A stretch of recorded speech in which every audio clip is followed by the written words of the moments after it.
Hello students, कैसे आप लोग? सभी अच्छे से होंगे, खैरियत से होंगे। Welcome again to frontline nursing classes. आज का जो हमारा टॉपिक है दैट इज अपेंडिसाइटिस। तो आज हम इस वीडियो में जानते हैं अपेंडिसाइटिस होता क्या है, इसके कॉजेज क्या है, सिम्टम्स क्या है, कौन से साइंस होते हैं यहाँ पे, मैनेजमेंट क्या है, इसकी डायग्नोस्टिक एवेल्युएशन क्या है एंड नर्सिंग मैनेजमेंट क्या होगी यहाँ पे। Let's start this video with definition of appendicitis. Appendix होता क्या है? It is the inflammation of appendix. ये अपेंडिक्स होता क्या है? जो हमारा लार्ज इंटेस्टाइन होता है वहां पे प्रेजेंट होता है pouch like structure that's called appendix. जो हमारा सीकम होता है, जो ज्वाइन करवाता है स्मॉल इंटेस्टाइन को किसके साथ? लार्ज इंटेस्टाइन के साथ। ठीक है, एंड वहां से अराइज होता है हमारा अपेंडिक्स डाउनवर्ड्स की तरफ। ये प्रेजेंट कहाँ पे होता है? राइट लोअर क्वाड्रेंट में प्रेजेंट होता है। इसको हम बोलते हैं सर्जिकल इमरजेंसी। सर्जिकल इमरजेंसी क्यों बोलते हैं? अगर हम ट्रीटमेंट नहीं करेंगे तो फिर ये रप्चर हो जाएगा।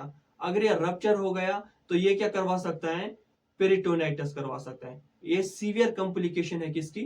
अपेंडिसाइटिस की। अगर पेरिटोनाइटिस हो गया उसकी वजह से सेप्टिक शॉक होगा एंड पेशेंट की डेथ हो सकती है। This is the definition of appendicitis. अब हम बात करते हैं कॉजेज ऑफ अपेंडिसाइटिस। तो सबसे पहला कॉज क्या है?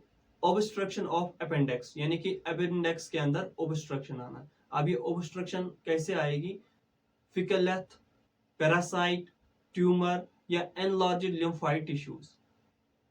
जो अपेंडिक्स होता है वहां पर लिम्फोइड टिश्यूज होते हैं प्रेजेंट, ठीक है, उनकी हाइपरप्लेसिया हो जाएगी तो उसकी वजह से क्या होगा? ऑब्स्ट्रक्शन हो जाएगी एंड वहां पर क्या होगा? इन्फ्लेमेशन होगा। फिकेलेथ क्या होता है? जो हमारे फीसिस होते हैं यानी कि स्टूल होता है, ये वो क्या होता है? हार्ड होने लगता है जिसकी वजह से अपेंडिसाइटिस हो सकता है। पैरासाइट, कोई भी बैक्टीरिया, कोई भी पैरासाइट की वजह से वहां पर इन्फ्लेमेशन हो सकते हैं। या ट्यूमर हो सकता है, एडिनोकार्सिनोमा हो सकता है जिसकी वजह से क्या होगा? ऑब्स्ट्रक्शन हो सकती है एंड कॉज क्या करवा सकते हैं? अपेंडिसाइटिस कॉज करवा सकते हैं। ठीक है, फिकेलेथ जो है it is the most common cause of appendicitis in adults. Adults में जो मोस्ट कॉमन कॉज है अपेंडिसाइटिस का वो क्या है? फिकेलेथ होता है। एंड जो मोस्ट कॉमन कॉज होता है चिल्ड्रंस में अपेंडिसाइटिस का वो क्या होता है? Hyperplasia of lymphoid tissues. Next हम बात कर सकते हैं एडिनोकार्सिनोमा यानी नियोप्लेसिया। नियोप्लेसिया क्या था? ट्यूमर, यानी कि ट्यूमर हो जाएगा कहां पे? अपेंडिक्स में, और वो क्या कॉज करवा सकता है? अपेंडिसाइटिस। बट ये मोस्ट कॉमन कॉज कहां पे होता है? ओल्ड एज पीपल्स में, ठीक है, जो more than 50 years of age के होंगे। ठीक है, नेक्स्ट हम बात कर सकते हैं बैक्टीरियल इन्फेक्शन। ठीक है, बैक्टीरियल इन्फेक्शन की वजह से भी क्या हो सकता है? अपेंडिसाइटिस हो सकता है। This is the causes of appendicitis. अब हम बात करते हैं सिम्टम्स ऑफ अपेंडिसाइटिस। सबसे पहला सिम्टम क्या है? That is pen. पेन क्या होगा? स्टार्टिंग हो अराउंड द एम्ब्लाइकस। जो हमारा एम्ब्लाइकस होता है वहां पर क्या होगा? पेन स्टार्ट होने लगेगा एंड शिफ्ट कहां पे हो जाएगा? राइट लोअर क्वाड्रेंट में, यानी मैकबर्नी पॉइंट, यानी कि जो हमारा एम्ब्लाइकल होता है उससे 1/3 नीचे चले जाते हैं हम एंड वहां पर मैकबर्नी पॉइंट होता है राइट लोअर क्वाड्रेंट में, राइट साइड में। वहां पर क्या होगा? पेन स्टार्ट होने लगेगा एंड वहां पर हमारा प्रेजेंट क्या होता है? अपेंडिक्स प्रेजेंट होता है। ठीक है, नेक्स्ट सिम्टम की अगर हम बात करेंगे that is nausea and vomiting. ठीक है, नोजिया एंड वोमिटिंग होगी यहाँ पे।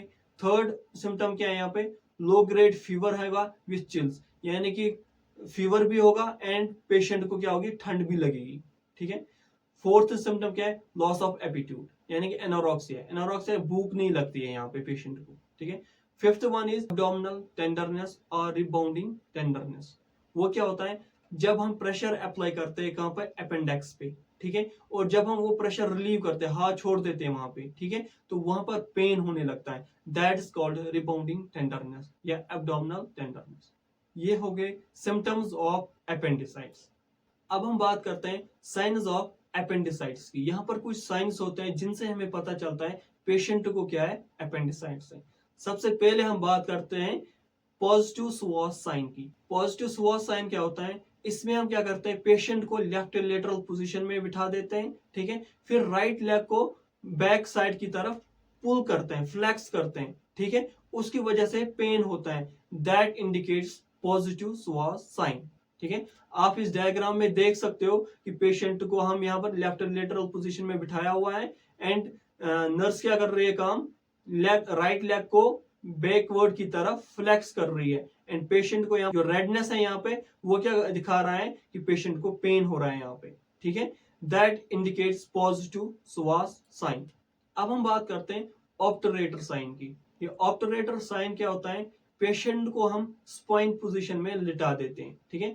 उसके बाद 90 डिग्री एंगल पे जो हिप जॉइंट होता है वहां पर इंटरनली रोटेट करते हैं लेग को एंड पेशेंट को क्या होगी, पेन होगी। यहाँ पर इस इमेज में आप देख सकते हो किस तरह पेशेंट को स्पाइन पोजीशन में लिटाया है एंड उसके बाद 90 डिग्री एंगल पे पेशेंट के हिप जॉइंट से हम क्या करते हैं, पेशेंट की लेग को रोटेट करते हैं एंड पेशेंट को क्या होगा, पेन फील होगा एंड वो इंडिकेट क्या करवाता है, पॉजिटिव ऑब्टरेटर साइन। अब हम बात करते हैं पॉजिटिव राउसिंग साइन की। ये क्या होता है, पॉजिटिव राउसिंग साइन क्या होता है, इसमें हम क्या करते हैं, पेशेंट को स्पाइन पोजीशन में लिटा दिया है, ठीक है। उसके बाद हम जो हमारा लेफ्ट लोअर क्वाड्रेंट होता है वहां पर क्या करते हैं, पल्पेट करते हैं, ठीक है। पल्पेट किया तो पेशेंट को पेन कहां पे होगी, राइट लोअर क्वाड्रेंट में, यानी कि जहां पर अपेंडेक्स होता है वहां पर पेन फील होगा। That indicates positive rousing sign. आप इस इमेज में देख सकते हो नर्स ने कहां पर किया पल्पेट, लेफ्ट लोअर क्वाड्रेंट में एंड राइट लोअर क्वाड्रेंट में पेन हो गया है। तो ये रेडनेस दिखा रहा है, दैट इंडिकेट्स क्या है, पेशेंट को क्या हुआ है, पेन फील हो रहा है, ठीक है। That indicates positive rousing sign. ये हो गए हमारे कुछ साइंस ऑफ अपेंडिसाइटिस। अब हम बात करते हैं डायग्नोसिस ऑफ अपेंडिसाइटिस। सबसे पहले अगर हम बात करेंगे, पॉजिटिव स्वास साइन होगा यहाँ पर, ऑपरेटर साइन होगा यहाँ पे एंड राउसिंग साइन होगा। ये तीनों क्या होंगे, पॉजिटिव होंगे, ठीक है। दैट इंडिकेट्स क्या, पेशेंट को क्या है, अपेंडिसाइटिस है। नेक्स्ट अगर हम बात करेंगे, ब्लड टेस्ट करेंगे, यहाँ पर इंक्रीज WBC काउंट होगा क्योंकि अपेंडिसाइटिस क्या है, इन्फ्लेमेशन है ऑफ अपेंडिक्स। तो जब इन्फ्लेमेशन होती है तो हमारे बॉडी के अंदर, ब्लड के अंदर WBC का काउंट क्या होता है, इंक्रीज हो जाता है, ठीक है। नेक्स्ट हम बात करेंगे एब्डोमिनल UAG, यानी कि अल्ट्रासोनोग्राफी करेंगे एब्डोमेन की। ये मोस्ट कॉमन डायग्नोस्टिक एवेल्युएशन होता है कहां पे, जब भी क्या होता है, एब्डोमिनल पेन होता है, ठीक है। CT स्कैन करते हैं यहाँ पे, जो इन्वेस्टिगेशन चॉइस होती है यहाँ पे, यानी जो कंफर्म कराता है पेशेंट को क्या है, अपेंडिसाइटिस है, दैट इज CT स्कैन, ठीक है। CT स्कैन से हमें पता चलता है, कंफर्म हो जाता है कि पेशेंट को क्या है, अपेंडिसाइटिस है। यहाँ पर एक नोट है, ठीक है, in pregnant ladies and small childrens, बच्चों में एंड प्रेग्नेंट लेडीज के अंदर, ठीक है, जो चॉइस ऑफ इन्वेस्टिगेशन होते हैं दैट इज अल्ट्रासोनोग्राफी होती है एंड यहाँ पर हम CT scan, MRI, x ray avoid करवाते हैं, ठीक है। नेक्स्ट हम बात करते हैं ट्रीटमेंट ऑफ अपेंडिसाइटिस की। जो डेफिनेटिव ट्रीटमेंट होता है दैट इज सर्जरी, यानी कि मैंने पहले ही बताया, डेफिनेशन के अंदर ही बताया, ये क्या है, सर्जिकल इमरजेंसी है एंड जो इसका परमानेंट ट्रीटमेंट होता है वो क्या होता है, सर्जरी होती है। एंड कौन सी सर्जरी होती है यहाँ पर, अपेंडेक्टोमी। अपेंडेक्टोमी क्या होता है, surgical removal of appendix. Briefly मैंने इसको डिस्क्राइब किया है। अपेंडेक्टोमी होता क्या है, it is a surgical procedure to remove the appendix, most commonly done to treat acute appendicitis और रिलेटेड कॉम्प्लिकेशंस। यानी कि अगर पेशेंट को एक्यूट अपेंडिसाइटिस है तो उसको क्विकली क्या करना चाहिए, सर्जिकल ट्रीटमेंट करना चाहिए, यानी कि अपेंडेक्टोमी करनी चाहिए, ताकि हम पेशेंट को बचा सके किससे, कॉम्प्लिकेशन ऑफ अपेंडिसाइटिस से, दैट इज पेरिटोनाइटिस, ठीक है। और यहाँ पर जो अपेंडेक्टोमी होती है वो दो तरह की होती है, एक होती है ओपन अपेंडेक्टोमी, दूसरी होती है लेप्रोस्कोपिक अपेंडेक्टोमी। ओपन अपेंडेक्टोमी में क्या होता है, हम कट लगा देते हैं और मैन्युअली क्या करते हैं, कट करते हैं पेशेंट के अपेंडेक्स को एंड बाहर निकाल देते हैं। एंड यहाँ पर जो हम इंसिजन लगा देते हैं उसको हम क्या बोलते हैं, लेंजर इंसिजर। ये कहां पर लगाया जाता है, मैकबर्नी पॉइंट पे जो इंसिजन लगाया जाता है उसको हम क्या बोलते हैं, लेंजर इंसिजर, ठीक है। अगर आप इसमें देख सकते हो डायग्राम में, यह पेशेंट का एब्डोमिनल कैविटी है, ठीक है।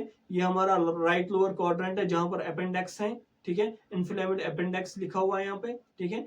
तो यहाँ पर क्या करते हैं, हम कट लगा देते हैं मैकबर्नी पॉइंट पे इस तरह, ठीक है, एंड यहाँ पिन करके अपेंडेक्स को रिमूव किया जाता है मैनुअली, ठीक है। That's called appendectomy. इसको हम बोलते हैं ओपन अपेंडेक्टोमी। ठीक है। दूसरी होती है लेप्रोस्कोपिक एपेंडेक्टोमी, उसमें क्या करते हैं, स्मॉल 3 होल्स कर देते हैं एब्डोमेन में, एंड वहां पर क्या होता है, उससे हम लेप्रोस्कोपी से ही कट करवा देते हैं, उसमें कोई इंसिजर नहीं लगता है। और क्या ट्रीटमेंट हो सकता है यहाँ पर हम एंटीबायोटिक्स देते हैं, क्योंकि यहाँ पर इन्फ्लेमेशन हुई है, तो इन्फ्लेमेशन को रिड्यूस करने के लिए क्या देते हैं, हम एंटीबायोटिक्स देते हैं। एग्जाम्पल क्या है, सिफिक्सम है, सेफ्ट्रोक्सोन है, मेट्रोनिडाजोल है, ठीक है। ये क्या है, एंटीबायोटिक्स यहाँ पर प्रोवाइड करते हैं पेशेंट को। नेक्स्ट अगर हम बात करेंगे, यहाँ पर एनाल्जेसिक्स देते हैं, इंजेक्टेबल ट्रामाडोल देते हैं, क्योंकि यहाँ पर सीवियर पेन होता है पेशेंट को, इसीलिए यहाँ पर क्या देते हैं, इंजेक्टेबल ट्रामाडोल देता है, क्योंकि यहाँ पर क्या होता है, सीवियर पेन होता है पेशेंट को। और यहाँ पर हम क्या करते हैं, आईवी फ्लूइड्स देते हैं बिफोर सर्जरी, ठीक है। बिफोर सर्जरी हमें क्या देना चाहिए, आईवी फ्लूइड्स पेशेंट को देने। ये हो गई medical and surgical management of appendicitis. अगर हम नेक्स्ट बात करते हैं नर्सिंग मैनेजमेंट की, तो नर्सिंग मैनेजमेंट में नर्स का रोल क्या है, यहाँ पे मोस्ट इंपॉर्टेंट है, बहुत सारे क्वेश्चंस भी आते हैं यहाँ से, ठीक है। वाइवा में भी पूछा जाता है बहुत सारे क्वेश्चंस। सबसे पहला फर्स्ट रेस्पॉन्सिबिलिटी क्या होती है नर्स की, keep the patient NPO, nothing पर ऑरल, यानी कि मुंह से कुछ भी नहीं देना है खाने के लिए, ठीक है। नेक्स्ट हम बात करते हैं, एडवाइस करना है पेशेंट को to avoid applying pressure over the abdominal cavity, यानी कि एब्डोमिनल कैविटी पे क्या प्रेशर अप्लाई नहीं करना है।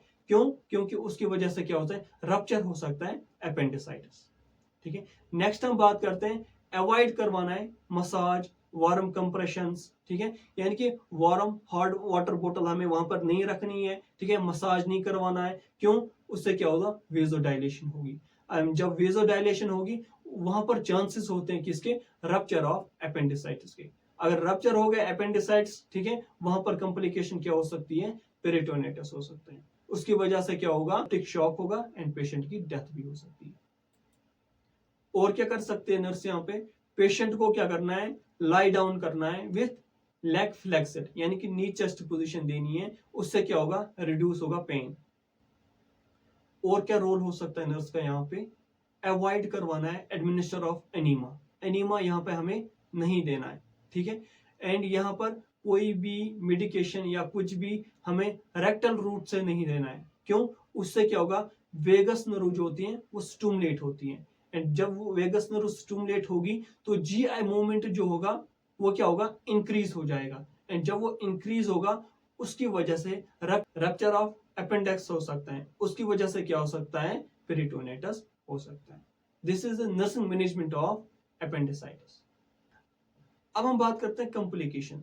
यहाँ पर मैंने बताया था पहले ही, मोस्ट सीवियर कॉम्प्लिकेशन कौन सी होती है, पेरिटोनिटिस होता है। पेरिटोनिटिस होता क्या है, it is the most dangerous and lethal complication of appendicitis. Peritonitis is the inflammation of peritoneal cavity due to the rupture of inflamed appendix. It can lead to septic shock, cause death. इसीलिए हम इसको बोलते हैं severe complication. क्यों, क्योंकि इसमें patient को क्या हो सकता है, डेथ हो सकती है पेशेंट की। जो पेशेंट की एब्डोमिनल कैविटी होती है, ठीक है, वहां पर क्या होते हैं, एक लेयर होती है, ठीक है, दैट इज पेरिटोनियल लेयर, ठीक है। वहां पर visceral and parietal peritoneal layer होते हैं, एंड उसके अंदर जो स्पेस होते हैं that is called peritoneal cavity. And वहां पर क्या होता है, इन्फ्लेमेशन होगी। इन्फ्लेमेशन कैसी होगी, क्योंकि जो इन्फ्लेमेड इन्फेक्शन है वो ट्रांसफर होगा कहाँ पे, पेरिटोनियल कैविटी के अंदर, एंड पेरिटोनियल कैविटी के अंदर ब्लड सप्लाई होती है, एंड उससे क्या होगा, जो ये इन्फेक्शन होगा ये ट्रांसफर होगा कहाँ पे, ब्लड स्ट्रीम के अंदर, एंड ब्लड स्ट्रीम के अंदर इन्फेक्शन जब होता है दैट्स कॉल्ड सेप्टिकसीमिया, एंड जब सेप्टिकसीमिया होगा उसकी वजह से सेप्टिक शॉक हो सकता है, एंड जब सेप्टिक शॉक होगा तो उसकी वजह से पेशेंट की डेथ हो सकती है। This is the complication of appendicitis, ठीक है। इसी के साथ हमारा आज का टॉपिक कंप्लीट होता है। इस टॉपिक में हमने पूरा एपेंडिसाइटिस को अच्छे से पढ़ा है, समझा है। Thank you for watching frontline nursing classes. Video को लाइक करो, शेयर करो एंड चैनल को सब्सक्राइब करो। कमेंट सेक्शन में मुझे बताओ कोई भी टॉपिक होगा, मेडिकल सर्जिकल के रिलेटेड, ओबीजी के रिलेटेड, चाइल्ड हेल्थ के रिलेटेड, एनाटॉमी के रिलेटेड, किसी भी सब्जेक्ट के रिलेटेड कोई भी टॉपिक होगा जो आपको समझ नहीं आता है, मुझे कमेंट सेक्शन में बताओ। अगला वीडियो में आपके साथ उसी के बारे में डिस्कस करूंगा। मिलते हैं नेक्स्ट वीडियो में, तब तक के लिए अल्लाह हाफिज।